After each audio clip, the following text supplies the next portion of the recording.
Lakini kwingine kwa mtazamaji, wakazi wa Igoji eneo bunge la Imenti Kusini kaunti ya Meru wanaelezea matumaini yao kufuatia ujenzi wa barabara ya KK kuelekea Moroga Mitunguu inayotarajiwa kurahisisha usafiri na kuimarisha shughuli za kiuchumi katika eneo hilo. Kwa miaka mingi wakazi wa eneo hilo wamevumilia hali mbaya ya barabara na kufanya iwe vigumu kupata masoko, shule na vituo vya afya. Ni ripoti yake Mwanaume Sam Wanyoike.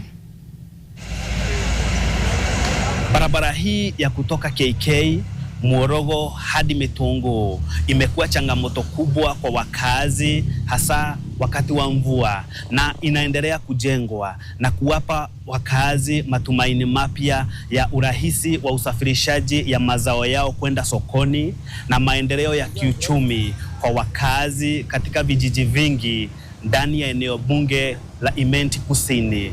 Hii barabara ya Kenkiadege tumeambiwa na kula kutoka 207 wakati wa Kibaki hadi leo 2026 ndio tumekuja kuona kama mradi yake inaendelea. Even transportation, mimi ni mtu wa boda na ikiwa naenda boda hadi zingine tumepaka. Je, ilikuwa iende wakati wa mvua hata maziwa yalikuwa yakimwagikanga njiani, yale anatoka huko Moroga yote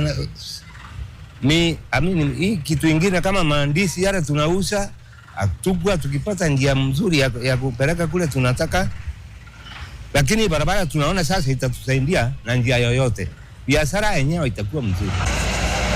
Vumbi ilikuwa ikiingia hata kwa manduka ndani. Ningeomba serikali before tuende uchaguzi ndio tuweze kubeba vitu vyetu vya mashamba, ndio watoto wetu wasome mzuri, ndio hata shule zingine ziko hapa zifunguke mzuri, watumalize barabara. Barabara ikikamilika tutakuwa na mafaida mingi. Kuna hospitali ambazo wakati wa mvua huwezi fika. So wakati tutapata wageni hapa na watu wakuwe wengi hapa, automatically tutapata investors wengi.